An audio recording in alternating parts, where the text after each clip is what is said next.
what you know about me. Was this always your passion to put on events and music? Like, what part of that was in your life, and how did you kind of lead into that, right? And like, how did that start? Started with relationships for the international.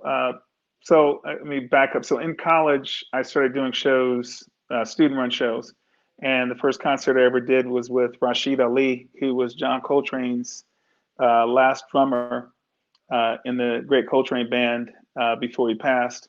And Rashid was literally the first concert I ever did, and that was just an amazing, great way to start my career. I had a chance to work with other great artists, Sonny Fortune, one of the baddest jazz alto players that had ever hit the scene. Another brother named Rufus Harley, who was the world's only jazz bagpipe player out of Philadelphia. Philadelphia had an amazing array of talents. I went to Temple University, had an amazing array of talents and great musicians that were from there and still lived there while I was coming up in the 80s.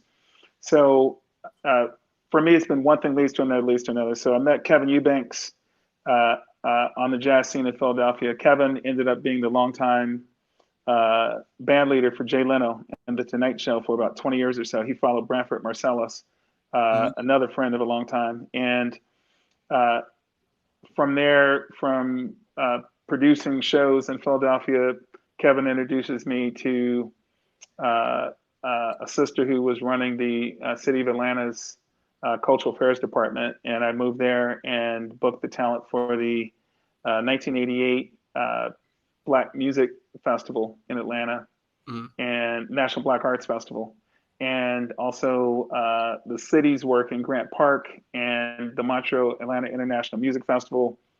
Ran into Philip Michael Thomas while I was there, and Philip was still doing Miami Vice. Longtime family friend. I was born in Los Angeles from California.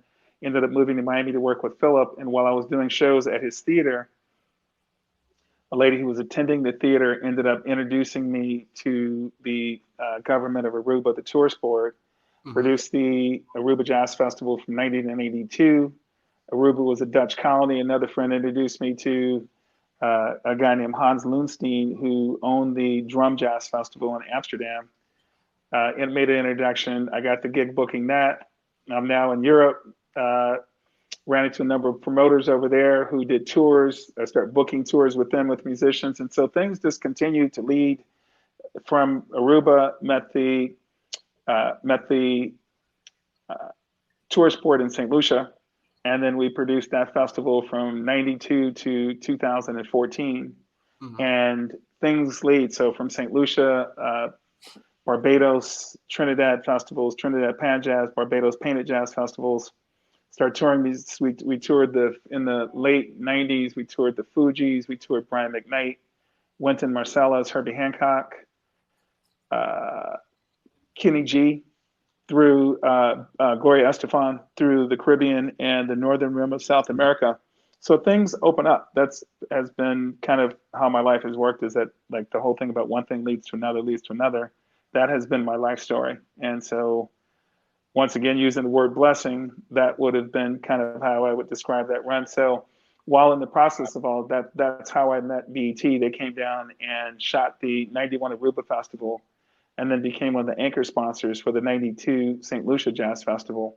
And I ended up working with BET from 91 to 99. They were my client. And in 98, gave me the opportunity to come aboard and run the BET Jazz, which was the second network, which I had helped them start in 2006, the Jazz Channel, BET Jazz, the Jazz Channel. And I ended up selling my production company to Bob Johnson in 2000. And in 2001, Viacom bought BET, and it became a public company at that time. And they've been in the Viacom family since then. And with Viacom, I was given additional opportunities to build a wide array of relationships across, at the time, it was about a $27 billion company. And that just really opened up just a whole load of different opportunities once again. One of which was launching the Soul Train Awards, relaunching the Soul Train Awards, which had been off the air. And we relaunched the Soul Train Awards in 2009. And that was truly one of pinching yourself over and over and over. I ended up meeting Don Cornelius and had a good conversation with him, and he put his hand on my shoulder. I was asking him to come back on the show and be honored, and it was in the dressing room for the OJs the year they got honored by BET for Lifetime Achievement. Yep. And he put his hand on my shoulder and said, "Young brother, this is yours now. I'm passing the baton on to you. So you take it and run it, put your creativity into it. I did what I did with it. It's your turn to make it work now." So that to me was the story in the Bible of Elijah passing his cloak on to Elisha. And I felt that momentous from Don Cornelius saying that to me. And Wow. we set records for the 5 years that we produced the show. Every year we set records in viewing for the show. So it was pretty amazing